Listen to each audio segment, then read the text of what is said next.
অসমৰ এক অগ্ৰগণী সামাজিক সাংস্কৃতিক অনুষ্ঠান নাটশালা। 1974 চনত স্থাপিত এই সংগঠনটিয়ে সামাজিক সাংস্কৃতিক ক্ষেত্ৰখনত নাটক, সামাজিক সচেতনতা বৃদ্ধি, যুৱ সমাজৰ কলা সুলভতাৰ উত্তৰণৰ ক্ষেত্ৰত প্ৰসাৰৰ বাবে নাটশালাই প্ৰয়াস অব্যাহত ৰাখিছে। এই সংগঠনটিয়ে এই উদ্দেশ্য আগত ৰাখিয়েই যোৱা 8, 9, 10 আৰু 11 জানুৱাৰীত 50 বছৰ অতিক্ৰম কৰা নাটশালাই সোণালী জয়ন্তী সামৰণি সমাৰোহ উদযাপন কৰে। গুৱাহাটীৰ শংকৰদেৱ কলাক্ষেত্ৰৰ মাধৱদেৱ প্ৰেক্ষাগৃহত অনুষ্ঠিত হোৱা এই স্বৰ্ণ জয়ন্তী সমাৰোহত নাট্যানুষ্ঠানৰ উপৰিও গীত, নৃত্য আদিৰ লগতে আন কেইবাটাও দিশ সামৰি লোৱা হয়। 8 জানুৱাৰীত নাট সমাৰোহ উদ্বোধন কৰে নাট্যকাৰ অভিনেতা দীনেশ দত্তই। সোণালী জয়ন্তী সমাৰোহৰ এই গৌৰৱপূৰ্ণ ক্ষণত অসমৰ নাট্য আন্দোলনত অৰিহণা যোগাব পৰা তেনে এটা পদক্ষেপ লোৱাৰ কথা চিন্তা কৰি চাব নোৱাৰিনে? ৰাতিপুৱা পতাকা উত্তোলনেৰে নাটশালাৰ স্বৰ্ণ জয়ন্তী শুভাৰম্ভ কৰে সভাপতি জগদীশ গোস্বামীয়ে। 9 জানুৱাৰীত নাটশালাৰ উদ্যোগত এখনি নাট প্ৰদৰ্শন কৰা হয়। দীনেশ দত্তৰ ৰচিত নাট মৰা মানুহৰ মালিতা।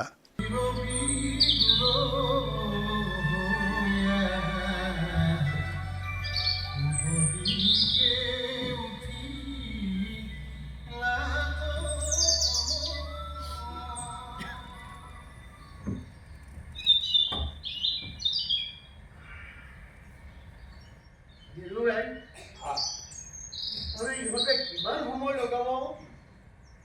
এই ৰ'দটো টান হৈ আহিল।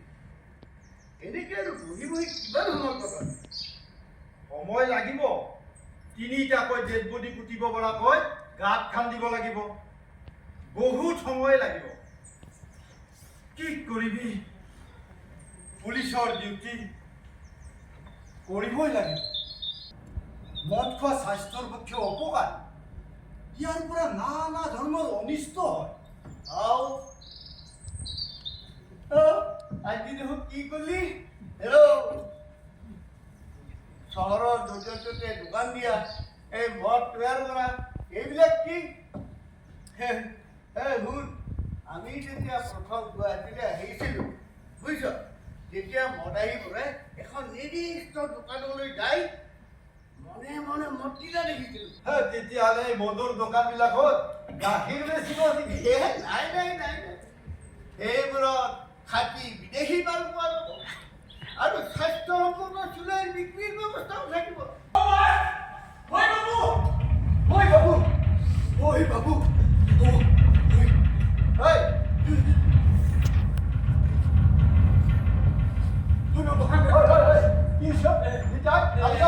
আমি কামটো কৰিব নোৱাৰিম বাবু। আপত্তি কৰিছে সিহঁতে বোলে তাত ডুবাই এনেকুৱা ফেকাই আহিছে কিয়? কোনে আপত্তি কৰিছে? মৰা কেইটাই সিহঁতে বোলে ঘাটৰ ভিতৰত নমাই আমাৰ বৰ ভয় লাগিছে। সদাৰ বিৰোধিতা কৰা মানে ভগৱানৰ বিৰোধিতা কৰা। নানা ধৰণৰ অন্ধবিশ্বাস, কুসংস্কাৰক পৰম্পৰা বুলি পৰিচয় কৰাই ইহঁতক মহাচন্ন কৰি ৰাখিব লাগিব, যাতে সিহঁতৰ ভাল বেয়া চিন্তা কৰিবলৈ আহৰি নাপায়। জাতি, ধৰ্ম, বৰ্ণ, উৎসৱ, ভাষা ইত্যাদি পৰিচয়ে সিহঁতক ঐক্যবদ্ধ হোৱাৰ পৰা কৌশলেৰে বিৰত ৰাখিব লাগিব। নাটশালাৰ এই স্বৰ্ণ জয়ন্তী সমাৰোহ 8, 9 আৰু 10 জানুৱাৰীত সংগঠনটোৰ উদ্যোগত কেইবাখনো নাট মাধৱদেৱ প্ৰেক্ষাগৃহৰ মঞ্চত অনুষ্ঠিত হয়।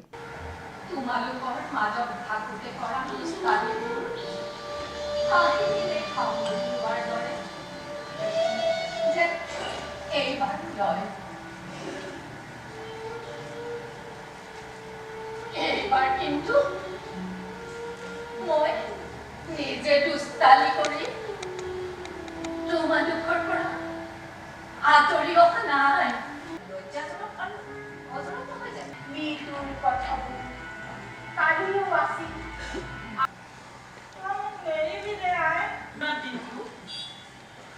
আমাৰ নামাই নাচৰে অভ্যাস কৰি থাকে।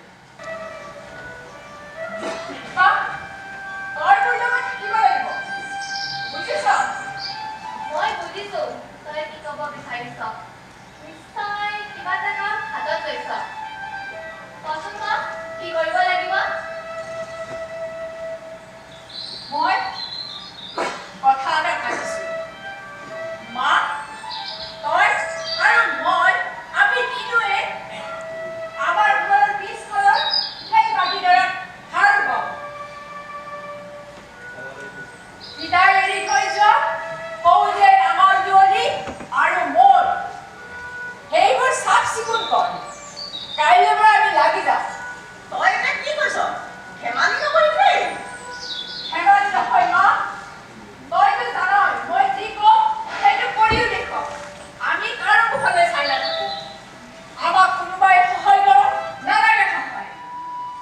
এই হাট দুখন আছে।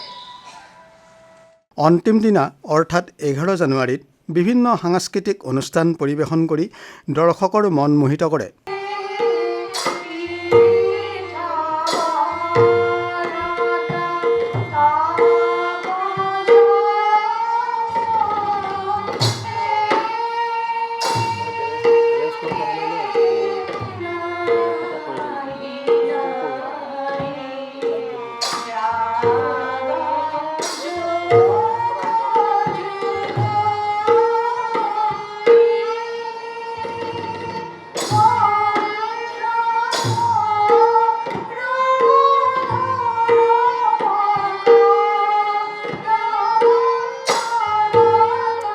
জানুৱাৰীত অনুষ্ঠিত হোৱা সাংস্কৃতিক অনুষ্ঠান উদ্বোধন কৰি বড়ো সাহিত্য সভাৰ প্ৰাক্তন সভাপতি তৰেণ বড়োৱে এক তত্ত্বগধুৰ ভাষণ আগবঢ়ায়। কালচাৰেল এক্সচেঞ্জৰ দ্বাৰা, কালচাৰেল এক্টিভিটিছৰ দ্বাৰাহে, লেংগুৱেজ এণ্ড লিটাৰেচাৰৰ দ্বাৰাহে সমাজখন গঠিত হয়, ৰাজনীতিক আৰু ধৰ্মৰ দ্বাৰা নহয়। বহু ধৰ্ম আছে, বহু ৰাজনীতি আছে, পাৰ্টিও বহুত আছে, but you cannot unite the human being through this two religious and politics. মাত্ৰ আপুনি একতা কৰিব পাৰে সংস্কৃতি, কালচাৰেল এক্সচেঞ্জ। আৰু মই বৰ্তমান আপোনালোকক কৈছোঁ, মই সাহিত্য academy, ministry of culture, new দিল্লীত মই general council member. General council member হৈ পেলাই মই এটা উপলব্ধি কৰিছোঁ, সেই জগতটো অলপ বেলেগ, সাহিত্য একাডেমীৰ জগতটো বেলেগ। তাত সব পদ্মশ্ৰী মানুহ, প্ৰফেচৰ মানুহ, এক্স ভাইচ চেঞ্চেলাৰ, সব এলাইট গ্ৰুপৰ মানুহ। আৰু they are very aged, old age, 90+ মানুহেও তাত মানে কাউন্সিল মেম্বাৰ হয়। বোধহয় ময়ে জুনিয়ৰ। অসমীয়াত মানে দিগন্ত বিশ্ব শৰ্মা, আমাৰ মুখ্যমন্ত্ৰী ডাঙৰীয়াৰ ককায়েক, বিৰাট নলেজেবল মানুহ সি। গতিকে মই দেখিছোঁ যে সেই জগতটো যোনে যায় সি গম পাব যে লিটাৰেচাৰ, হেৰিটেজ, ইণ্ডিয়ান লিটাৰেচাৰ কি বস্তু তাত গম পাব। এতিয়া যে আপোনাৰ অসমীয়া ভাষাটো ধ্ৰুপদী ভাষা হিচাপে স্বীকৃতি পালে, ধ্ৰুপদী ভাষা হিচাপে স্বীকৃতি পালে, থাউজেণ্ডছ অফ ইয়াৰ্ছৰ পিছত হৈছে। It is a good sign, it is a good news for Assamese people. অসমীয়া জাতিৰ কাৰণে এইটো বিৰাট এটা সুখবৰ। গতিকে আজি মই অতি আনন্দিত হৈছোঁ যে ইয়াত সাংস্কৃতিক অনুষ্ঠান অনুষ্ঠিত হ'ব। আৰু এইটো উদ্বোধন কৰাৰ কাৰণে মোক সামান্য দুআষাৰ আপোনালোকৰ লগত লগ লাগি কথা কোৱাৰ কাৰণে সুযোগ দিয়াৰ বাবে নাটশালাৰ সভাপতিকে আদি কৰি সাংস্কৃতিক সম্পাদক যে নাটশালাৰ সোণালী জয়ন্তীৰ সাংস্কৃতিক অনুষ্ঠান সুচাৰুৰূপে অন্ত পৰক, এইখিনি মই আশা ৰাখিছোঁ। আৰু আজিৰ সাংস্কৃতিক সন্ধিয়া আনুষ্ঠানিকভাৱে উদ্বোধন কৰা বুলি মই ঘোষণা কৰি মোৰ চমু বক্তব্য ইয়াতে সামৰিছোঁ। Sandom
আমি এই অনুষ্ঠানতেই লগ পাইছিলোঁ নাটশালাৰ প্ৰাক্তন সভাপতি ভূপেন বৰকটকীক।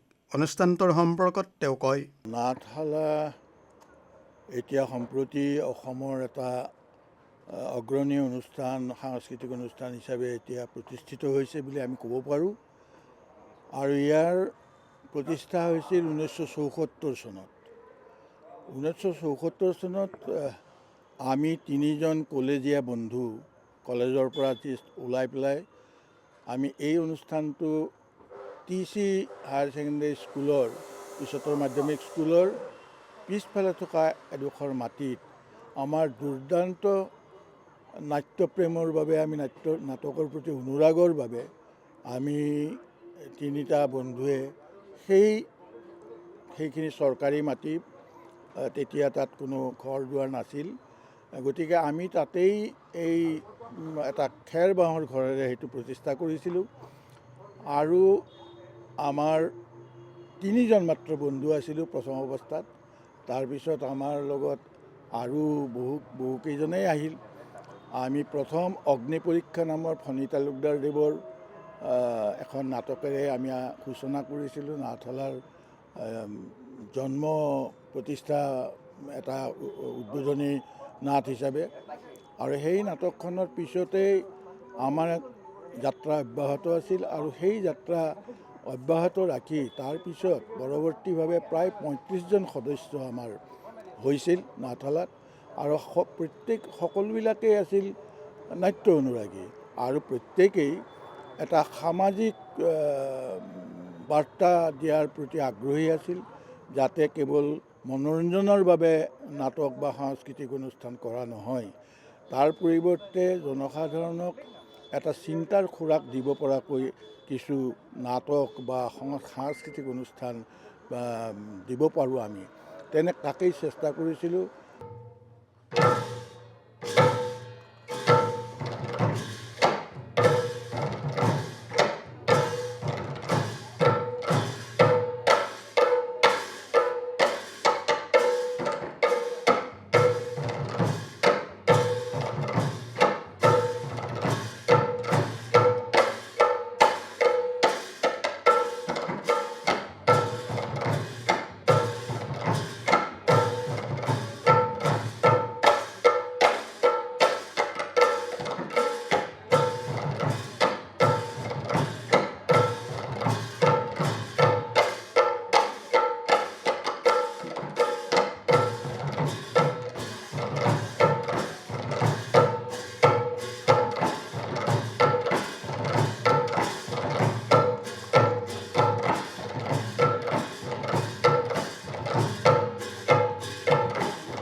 এই মঞ্চতেই নাটশালাৰ সোণালী জয়ন্তীৰ লগত সংগতি ৰাখি এখনি স্মৰণিকা উন্মোচন কৰা হয়।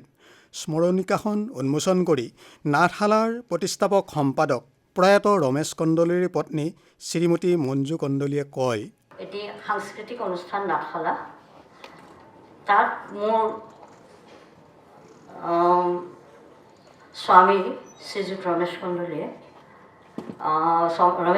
আৰু কেইজনমানৰ সহযোগত এই সাংস্কৃতিক অনুষ্ঠানটিত যথেষ্ট কষ্ট কৰি সেইখিনি সময়ত মাটিৰো গোট কৰোঁ, তেওঁলোকৰ বৰ প্ৰব্লেম আছিল আৰু টকা পইচাৰতো কথাই নাই, যিকোনো উপায়ে তেওঁলোকে এটা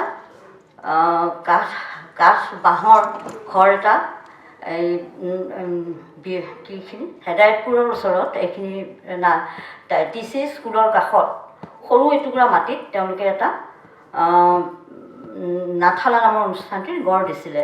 আৰু তেতিয়াৰ পৰাই মই জানো মোৰ বিয়া হৈছিল 1979 চনত আৰু নাথালা গঢ় লৈছিল 1974 চনত। আৰু মই অতি আনন্দিত হৈছোঁ যে নাথালে তেওঁক ভালকৈ মনত ৰাখিছে, তেওঁৰ নামত এইখন উচৰ্গা কৰিছে, স্বৰ্ণগাথা উচৰ্গা কৰিছে। ইয়াৰ বাবে ইয়াতকৈ আনন্দৰ কথা মোৰ বাবে আৰু কি হ'ব পাৰে। গতিকে মই সমূহ কৰ্মবৃন্দক নাথালাৰ মোৰ ফালৰ পৰা মোৰ প্ৰয়াত স্বামী ৰমেশ কন্দলীৰ হৈ মই আপোনালোকক যথেষ্ট মোৰ ধন্যবাদ কৃতজ্ঞতা জ্ঞাপন কৰিছোঁ। বনমালীও তুমি পৰকালে হৈবা ৰাধা।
তীৰে বিৰায় পানি ৰোদক তীৰে বিৰায় জিয়াৰে পাখি ওই ফুলনি ফুলাৰে ৰানী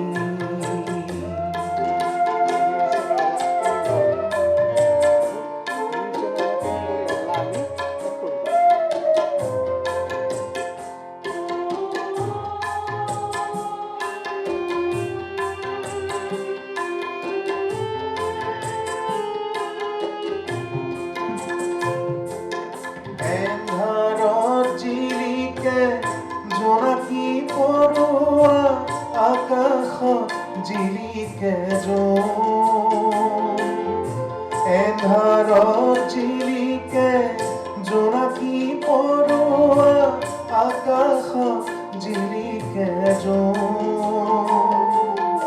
ক'লাকৈ ডাৱৰত বিজুলী জিলিকে হিয়াত মোৰ জিলিকে